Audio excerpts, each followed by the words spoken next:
Okay, everybody, listen up. Here we go. I'm Ed Newcomer. I'm the host of Nature's Secret Service, the podcast that puts you in the room with the men and women of wildlife law enforcement. Last week, we had a great episode with Marie Palladini. It was so good, we have to split it into two. So we're back with Marie today to finish hearing her story about how she almost single-handedly saved the American alligator. Last week, when we wrapped up, you were telling us how you were a brand new agent straight out of the academy and dropped right into the Special Operations Unit to work on an alligator trafficking case. So you're in SOU, and then so what happens? They ship you to Louisiana? So I go to Louisiana to meet AJ. And what's AJ like? Describe AJ. AJ is... I assume he's a typical informant. Well, I don't know. Personality-wise, yes. But AJ, well, yeah, he's a typical informant. But, when I think about him, I spent, a couple weeks with him. He's the kind of guy that if you're not talking to him about the actual crime we're committing or he's committing, he's kind of okay. You Right. could have a beer with him, I guess. Uh-huh. Kind of a handsome man, actually, Okay. in a rugged way. Very obviously outdoorsy. He lived in the marsh. He was kind of crude, I don't know if he ever showered, that kind of guy. Had an accent, very much a Cajun or Creole type accent from living in the marsh in Louisiana. But he was very, very savvy.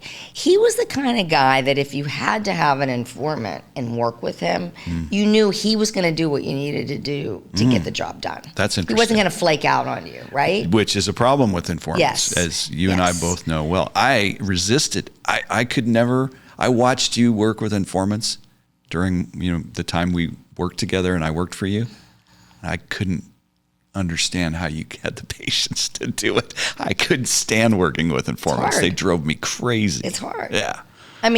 Why are they informants? Yeah, They're dirtballs. they're they're dirtbags. people that, Most of them. Not all of them, but most of them. I don't want to generalize too much. But they generally don't follow your directions. No. It's like herding cats. No. Yeah. And you got to kind of, it does take patience, but it also takes to me, I had to tell myself, well, he knows this way better than I do. This is his life. He has lived his life committing this type of crime. I have not. I'm learning it, but is it ever going to be natural for me like it is for him? No. So I'm going to rely on this informant. So AJ physically, looked like somebody that lived in the marsh. He had coal black hair. He always wore a black T-shirt, just kind of that stereotypical guy that I hate to use that word, but he is that, if he walks in my office as a Fish and Wildlife agent, I'm thinking, okay, he wants to turn somebody in. Probably drove a pickup truck, right, no doubt. Probably. Right? So I think he did. Okay. So they wanted me to meet AJ to see, well, can you do this? Because we don't know how long this is going to take. Right. Basically, the outline of the operation was you and AJ are going to get the alligator skins, couple hundred of them. You're going to transport them in a van that the government's going to provide you with. Okay. You're going to drive it up to New York from New Orleans, and you're going to deliver them to Kelly whenever he tells you where and when. Holy smokes. And then once you deliver them, you don't know how long you're going to be there till you get paid, because the deal has to go through before AJ gets paid. And all the evidence is gathered to prove that this is a conspiracy. They know what they're doing, and they're sending everything overseas. That's why you need to be there. And that's why I had to be there. Got it. So they sent me to New Orleans. This happened very quickly. Yeah, I got out of the like it. academy, I think, in, August, and this was in October. Yeah, your head must have been spinning. It was. But I think in a way it was spinning because I really didn't know what I was doing. I knew enough from the academy. But I didn't realize how dangerous it was, I think. When I think about hindsight. I'll bet you did. But you were young. Yeah. And you were confident. Yeah. Yeah. Yeah, I just wanted to catch them. That's kind of what it was. I get it. So the focus was there. But so I go to New Orleans, I meet AJ, and we come up with this plan. Dave Hall helped. But the plan had to be pretty simple as a cover. Okay. But first of all, they wanted me to meet him, make sure I could tolerate him, which was fine. It was okay. Yeah. Because there has to be some camaraderie there. Nobody's going to believe you're his girlfriend, right? Right. Yeah. Yeah. You're going to have to fake it to make it. Actually, that's true. So that was the beauty of youth at the time too, right? You know, Right. it was kind of like, oh, this is fine. So I met him. We had coffee or whatever we did, had a beer, and I told Dave Hall, this is going to be fine. So then we put together our story, which had to be very, very tight. Yeah. Because we were dealing with basic people that who had committed a lot of crimes, and they were very savvy and on to what we might be doing. So we drove up. So I met him. It was fine. We made our plan. We put the skins in the van, and we drove up from Louisiana, and we went to New York. We had to stop in the way halfway, and we made calls. So Okay. basically, So you stayed overnight. yes, How does that work? a couple times. How does that work? Actually, more than a couple times. Okay, so I'm sure everybody listening is going to want to know. Well, the How first does this night- work when a female Yeah. undercover agent is with a dirtbag informant? Yeah. And you gets- got to stay overnight. and you get no training in this. And why are you doing it that way, right? Like, why not get separate rooms? And the answer is Well, because somebody might be surveilling you, right? Exactly. Yeah. Yeah. So we drove up from New Orleans and had to stop in New Jersey, kind of I'm sorry where it was, somewhere halfway. Anyway, we stopped there, and there was a surveillance team with us. Okay. So they were in the hotel as well. And then we did stay in the same room. The first night was very, very awful, horrible, strange. But it was a hotel room, and there were two of those beds, you know, like two double beds. So that night wasn't too bad. But the thing of it is, and this goes with youth, I was pretty tolerant of, you know, where I slept. It wasn't like I just got out of college where, you know, I didn't live in a nice house. I never Right, had right. all the luxuries we have today. So this was a little easier for me to be with him overnight.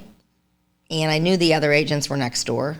So that was kind of okay. Interesting. And the first night was fine. I mean, I didn't sleep much, but I knew Right. that the next day we were going to be meeting the bad guys. I see. So we stayed in the hotel. It was not a big problem. We called the bad guys and met them the next day in New Jersey. They gave us a meeting point.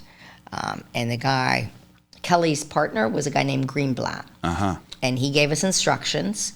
Along the way, we had to make sure we had enough skins. We did all that. We stopped to maybe replenish them. I think we did that You needed more to make the deal to make the deal. work the way it was supposed to work. We needed more skins to make it as he'd done in the past, and we didn't have enough. So Got we had it. to stop, and the Fish and Wildlife gave us more that had been confiscated and been, you know, they were done. They were property now. Yeah. So we had a realistic looking load. Okay. I think there were maybe a couple hundred. Nice. Yeah. So we delivered them. We got to New Jersey, and the instructions were to meet us at such and such a point, which we did. So we met this colleague, for lack of a better word, co-conspirator of Kelly named Greenblatt. So Greenblatt, Billy was his name, Billy Greenblatt, met us and told us where to drive to. He followed us in the van, Okay. and we went to Kelly's store. Kelly owned a discount clothing store. Because Kelly, besides dealing in alligator skins, dealt in hijacked truck goods. You know, he was part of a whole group of guys that would hijack trucks, take the clothes, and then sell them in his shop. Interesting. Yeah, he was Not kind un- of a small mobster. and not uncommon, right? You know, Not- if you're involved in one crime, you're likely going to be involved in others because in the end, it is about money. Yes. And this is why I think, you know, even sometimes agents underestimate the danger. Yeah. Because, you know, they lull themselves into this idea that, well, this guy's just involved in wildlife crime. He's not going to hurt me. But this guy's a hardcore criminal. Yes. Yeah. And, important point, before we went in, AJ said, you can't have your gun and badge with you. Oh, wow. Yeah, normally explain that too, because Yes. I did undercover work in my career too. Yes. Sometimes I carried a weapon when I was undercover, and sometimes I didn't. I assume you were the same, yeah? Exactly. Depending on the situation. The badge is one thing that probably in most times when I was working undercover, I did not Yeah, have. I never carried my badge when I was undercover. No. But the gun thing kind of concerned me because I knew that the profile of these people was Yeah. that they were pretty dangerous, and I knew that they were probably carrying a firearm. Right. But he said that AJ told me, Kelly will go through your purse. He will look at things. He will go through your bag. We're going to be staying near him or with him. It's not going to be. It's not going to be a situation where he would take it lightly. If he found something like that, he would know you were an agent. So that's kind of was a decision I had to make where I had to not take it in with me. And Dave Hall and the other agents left it up to me pretty much. Not really, but I pretty much said, okay, I won't take it. And it's funny because later in your career, you probably, that's one of those examples where if an informant can kind of sneak the power dynamic change on you. Yep. And that's one of the things you always got to be on guard on with an informant. They're not in charge. No. Right? Ever. But they'll try to take charge, and they'll try to influence you and convince you that they know best. And I guarantee you later in your career, you probably would have been like, oh, screw you, I'm going to take my gun. No, because I had a recorder in my bag. Yeah. So, that's the same idea. I don't think AJ knew about that. Yeah. So, but yeah, I mean, you're exactly right. And that's a learning process, which is kind of interesting to me that the higher ups went with it, because I was depending on them to guide me and give me advice. So that happened. No gun, no bad. But there was a very, very heavy, surveillance on us. I felt pretty comfortable. How many agents did they have on you? They had probably 8 or 10. Wow, that's a good cover team. From New York. Yeah, from Customs, and because it was a joint case because of the import-export issues. So we did work with the United States Customs at the time. And this is interesting because this is not the days of cell phones and micro recorders. When you say you had a recorder in your bag, tell the listeners what kind of recorders we were using in the 70s. Well, in the 70s, we were using pretty big cassette recorders that didn't have great audio aid, and they were heavy, and they were reel-to-reel tapes. Yeah. What were they called? Nagras? Yeah, Dave Hall actually had some funding where he did buy a Nagra recorder, which they were very expensive. They were $4,000 or $5,000 each because the technology was so good, and they were probably about the size of a big cell phone today. Okay. So still pretty small. Yeah, and I could put it in my purse, but it was reel to reel, and I'll never forget Dave Hall saying to me after we came out of this, "Did you remember to turn it on?" I'm like, yes. So not all the time though, because all the time it wasn't going to be convenient to have it. So sometimes tape runs out. That's right. And more importantly, as you and I know, sometimes you forget to turn it off. Correct. And then you say things you don't want on there. You say things that, you make jokes about supervisors or whatever. So not gonna have or that you go to the often. bathroom and your recorder's still on. Yeah. So it happens though, right? But yeah, so I mean, I'm not sure how much more you want me to go into, but we actually did, once we got to New York, there was a delay in the transaction taking place. And that was because of a big storm, right? Yes. Supposedly there was some big nor'easter, and then part of the deal fell through. So, but we AJ and I, stayed in Kelly's cottage was somewhere off of Long Island. He lived in an area called Breezy Point. He lived in a pretty nice area in Long Island, which we had gone to his house. Kelly did. I'm sorry. That's okay. And Kelly then put us up in his summer cottage, which was kind of a dump. So you had to do another overnight with AJ? Oh, I had to do over almost a week. Oh my gosh. While we were waiting for the transaction to close. Oh, a nightmare. So it was a nightmare. So what happened? Well, we know what happened. Well, remember, he's AJ. Yeah. He's not, one of my colleagues professionally. Yep. So we get in the cottage, and remember, we don't have cell phones. Yeah. And pretty much Kelly dropped us off and said, okay. We didn't have the van either. The van was left in front of his business. With the skins still in it? With the skins in it. So like his storage? Mobile storage for his skins? For a couple of days, and then it moved. Okay. But he took us, we went to dinner or something, and then he dropped us off and said, I'll pick you up in the morning. So we were in this cottage, AJ and I, and it was time to go to bed for the night, basically. There's one bed. And I looked at AJ and I said, okay, this is the deal. Meanwhile, in my mind, I'm thinking, he knows I don't have a gun. Right. But anyway, we get in bed, and this is a little uncomfortable for me, but we get in bed, and next thing I know, AJ's arm is near me. He's trying to touch me, and I'm cringing. So I basically put an end to it as best I could, and I said, this is not going to happen. Right. We're going to blow the whole case. We just cannot do this. Okay. And, believe it or not, I don't know. I don't think I scared him, because I don't think I did. I think maybe because I say he kind of had a little different personality in some ways. I'm thinking maybe he thought about what was going to happen in the long run, and he backed off. Yeah. At that time, we didn't know we were going to be there as long as we were. So maybe he just thought, oh, well, one night, big deal. But he did back off. I didn't sleep. He Yep. went outside. I remember this is so weird. He wore these black T-shirts. Yeah. He went outside. There was some kind of spigot or outside thing. He washed his T-shirt. What? Yes, I'm serious. Came back in the room and put the T-shirt over the lampshade in the corner to dry. I'm like, is this what he does in the marsh? I mean, I don't Probably. know. That's But I his remember that. It's funny how certain things visually had nothing to do with the case, didn't Yeah, matter. yeah. But that was a personality thing. He did Interesting. that. And he never hit on you again. No, That's good. that is good. And I think you might be underestimating your ability to intimidate. I've seen you intimidate very, very big people, Yeah, big you- guys, right? I've seen it with my own eyes. So you do have the ability to turn on that law enforcement voice, that law enforcement stare. And even with your small frame, I've seen you back people down pretty effectively. Well, thank you, Ed. Yeah. Thank you for reminding me. That's true. I'd be your partner any day. Yeah. But the other thing is, and this is what's interesting about being a special agent and being dedicated to the mission. I really wanted this case to be successful. Right. I had something to prove as a new agent. I also had something to prove for them hiring women. I mean, I Right. wasn't really waving that flag right then. I don't think I was that forward of a thinker, but I knew that this was an opportunity to really, really catch people doing something very wrong to natural resources and actually stop this enterprise.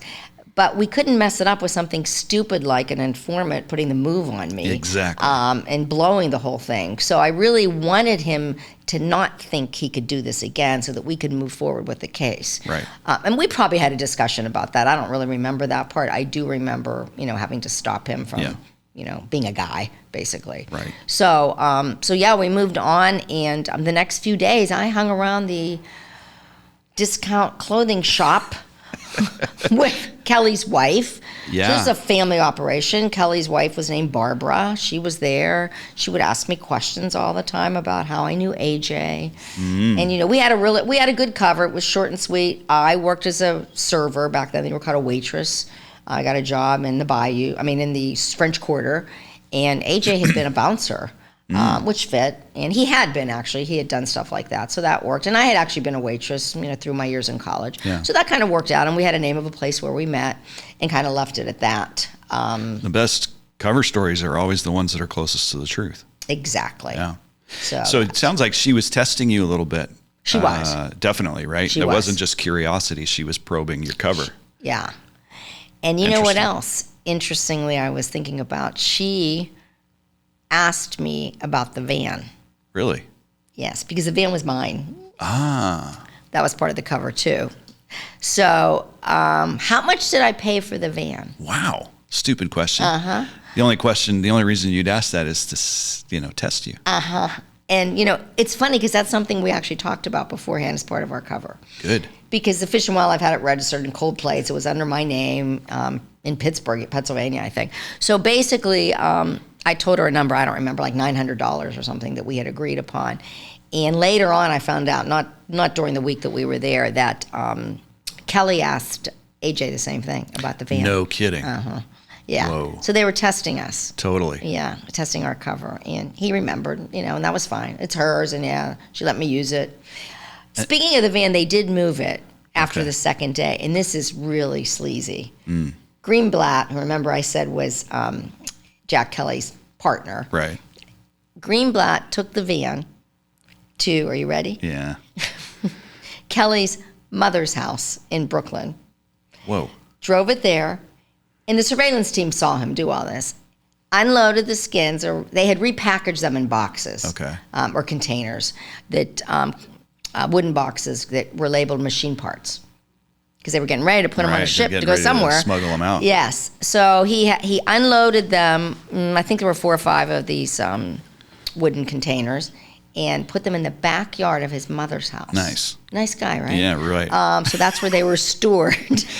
Let mom go down for it. That's where they were stored until they actually moved them to the docks later on. There's no honor among thieves. Right. Yeah, that's true. Yeah. So that's incredible.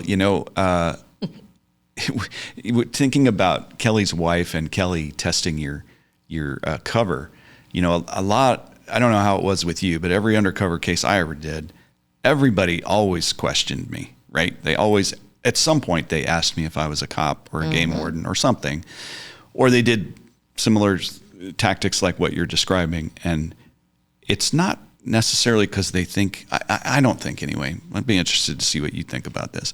I don't think it's because they think you're a cop. They just think everybody's a cop because they're bad guys, right? So they're always, and if you give them just something to reassure them, they'll be fine. No, I agree with you. I think in all the years I did undercover cases, there was always a question or a test. They always ask. And I think as a new agent, it doesn't mean you're burned. no, I think you might think you are as a new agent. But then you learn, oh no, this is just part of the whole deal. part It of the happens deal. all the time. And you learn what works for you Right. to kind of repel that. I never thought that her asking me how much the van was any sort of collaboration between her and Kelly to kind of check out who we were. But it was. Yeah. I thought of that later. There were probably other things that we didn't think about. Yeah, for sure. There's other Yeah. stuff that happened that didn't dawn on you that they were So the probate. thing that was great about the case was after the deal finally closed, where Kelly made the actual transfer and they actually were able to sell the alligators to the Clappish company, which was Meg Imports. A whole lot of people involved here, but they were the next level. So you have AJ, and then you have Kelly and Greenblatt, and then you have Jack Clappish and his company Meg Import, which were shipping the skins overseas. So when that finally came to fruition, it was over a week. I left before they actually transferred the skins. Okay. There was some communication. I'd go to a payphone and call the SAC office because there was no phones. Yeah. Well, I was going to get to that too, Yeah. because with no cell phone, No. when you're updating your cover team, you can't walk up to them on the street.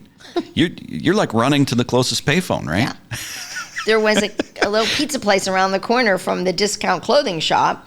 And, if I was hanging around in the discount clothing shop while AJ was out doing something with Kelly, I would go around the corner and say, I'm going to go get a slice of pizza or a Coke or whatever. And then you make your quick call. And I'd make a call to the SAC office there in New York. And I'd tell them what was going on. And, generally speaking, they'd say, oh, yeah, we got you. We got the surveillance team, we're there, and this is what's happening. So one time, though, I called, and I said, hi, Jack. It was Jack Downs. He was the agent in charge.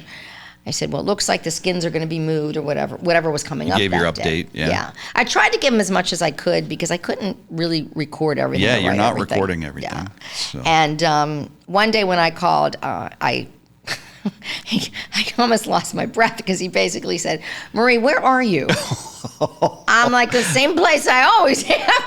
The cover team lost you. Yeah, because they had switched, the team, and they lost me, and they weren't sure, but they kind of got back in gear. But that was kind of scary, thinking that the surveillance team was not around. Yep, I've been in those situations too, where they either lose you or they're close, but they're not that close to you, right? Yeah. And if something happened, you're on your own for a few, probably minutes before they get to you. Which could mean a lot. A lot. That could be, could be very deadly. It could be serious. Absolutely. So this was, a bustling city, but still, it was a little discomforting. But I did that. And then one day when I called, they told me to make up a story because it looked like the skins were going to be moving. And now how they knew that or that, I don't know. Something else going on. Yes. Yeah. So I did. Okay. I basically said, I got to go back to Pittsburgh, family issue or whatever. And AJ's going to stick around here and fly back after the deal's done. And then I said, wink, wink, I'll see you in New Orleans, AJ. Right. Kiss, bye-bye. Goodbye, I'm out of here. So I left, and then I met with the agents and the prosecutor. But up until that time, I had gotten enough information to prove the case as far as what Kelly was doing and the information about Clappish. Nice. The Clappish case came to a close more so from the surveillance once they saw the actual containers moved to the docks. Right. And that's when they moved in and arrested everybody. So what happened to these guys?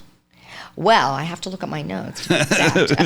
Yeah, So this case, and the reason I think this is kind of a fun thing to talk about is up until this time, most of the cases Fish and Wildlife investigated and enforced were pretty much misdemeanors. They weren't doing a lot of the international smuggling type cases. And this was almost a case of first impression. And basically what happened was, like I said before, there were more than 2,500 hides over the couple years of the investigation.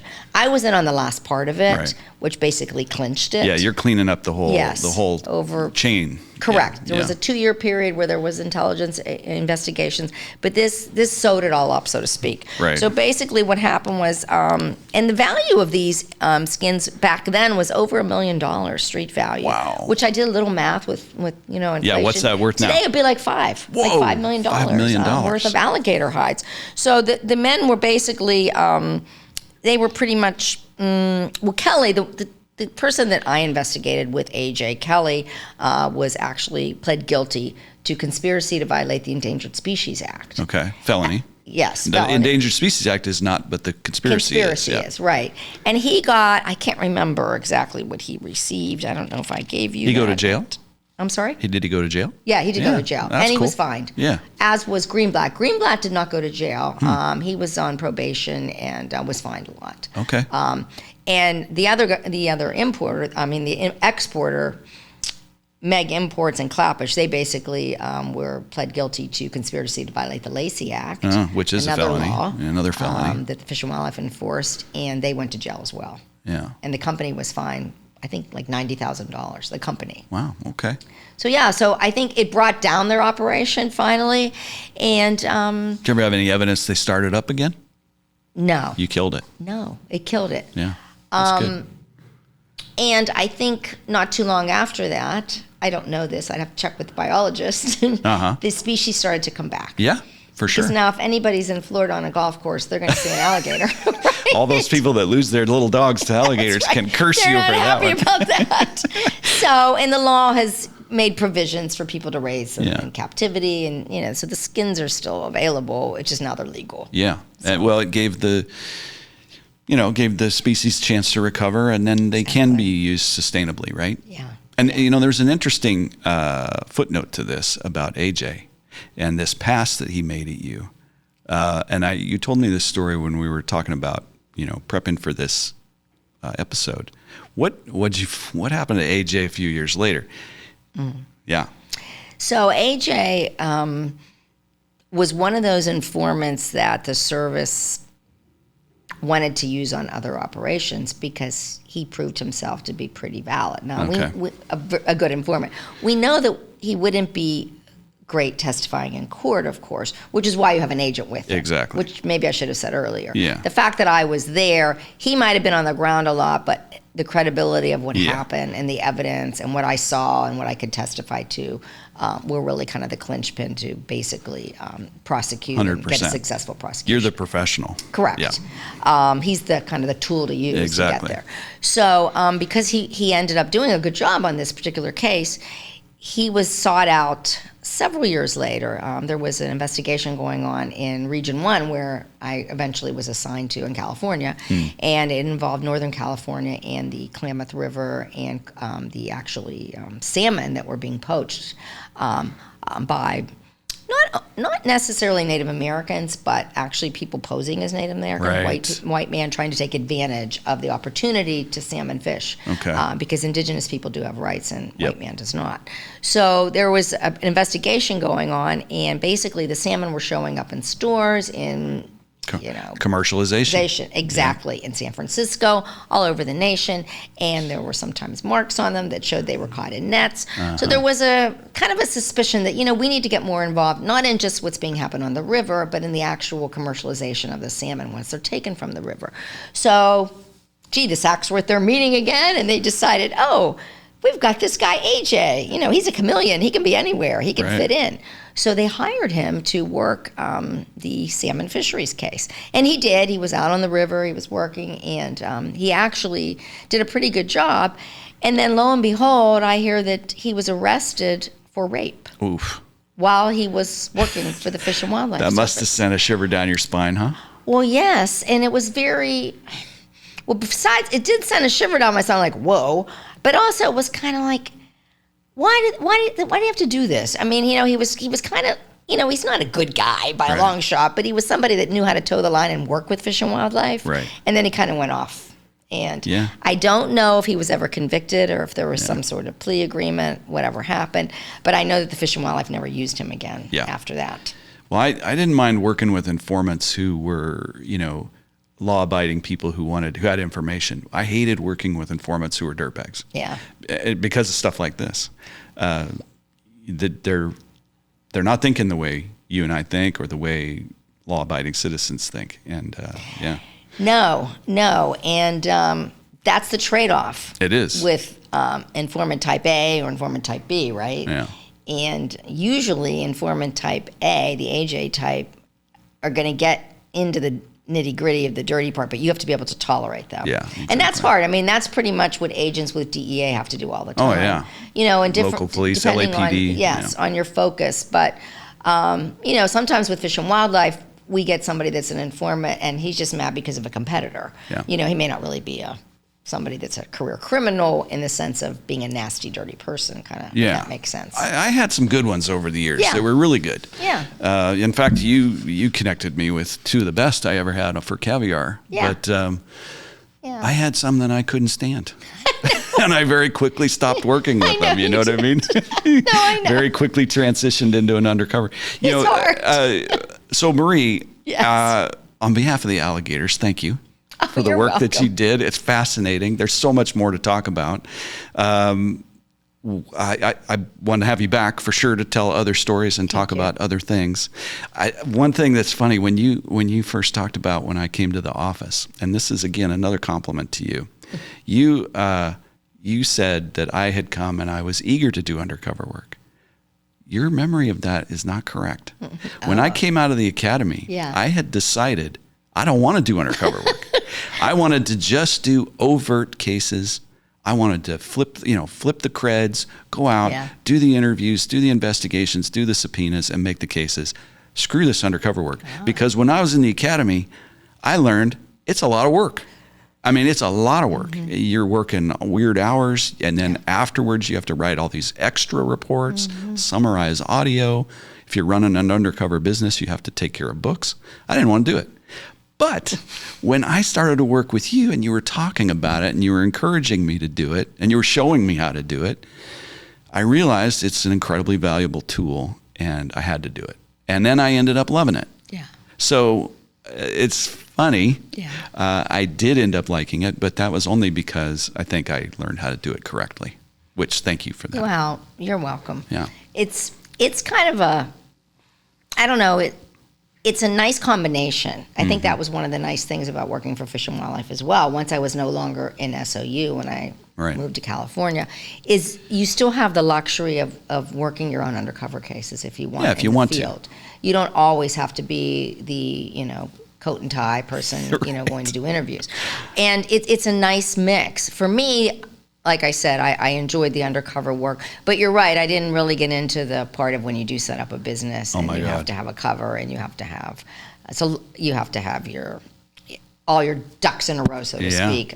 Especially today, because technology, it's so easy for you to get burnt, for your cover to get burnt as well. So, and like we're saying, if you spend a day with the bad guys, the first 4 hours after you get home, you're writing a summary of that contact because you got to do it while your memory's fresh. And then you got to transcribe your audio tapes, and it's just a nightmare. Yes. And you have to kind of like cleanse yourself after being with them all day. Exactly. So it's a whole different type of work. Oh my gosh, we could do a whole episode on that of how do you decompress after spending all day with people that are not your people.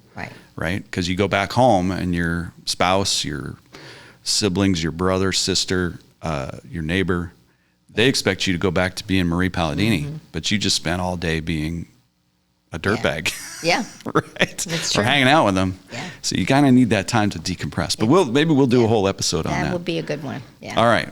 Thank you so much for joining us. Look forward to seeing you guys next week. Thanks. Nature's Secret Service is written and produced by me, Ed Newcomer, and is co-produced by the DHTV team here at California State University, Dominguez Hills. Follow us on social media and connect with us online at naturesecretservice.com.